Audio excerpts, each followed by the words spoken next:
ఉగ్రవాదంపై ఉక్కుపాదం మోపాలని ఐక్యరాజ్యసమితి వేదికగా భారత్ మరోసారి ప్రపంచ దేశాలకు పిలుపునిచ్చింది. ఐక్యరాజ్యసమితి సాధారణ సభలో గ్లోబల్ కౌంటర్ టెర్రరిజం స్ట్రాటజీ 9వ సమీక్ష సందర్భంగా భారత్ తన వాదనను బలంగా వినిపించింది.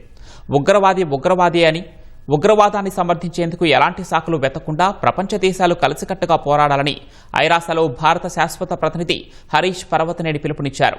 ఉగ్రవాద నిర్మూలనలో ద్వంద్వ ప్రమాణాలను వినడాలని ఆయన కోరారు. దశాబ్దాలుగా సీమాంతర ఉగ్రవాదంతో భారత్ తీవ్రంగా నష్టపోయిందని, ఈ కిరాతక భావజాలాన్ని వేరుతో సహా పెకిలించివేయాలని ఆయన అన్నారు. ఉగ్రవాద దాడుల వ్యూహకర్తలు, వారికి నిధులు సమకూర్చేవారు, ఆశ్రయం కల్పించేవారిని జవాబుదారీ చేసి చట్టం ముందు నిలబెట్టాలని ఆయన డిమాండ్ చేశారు.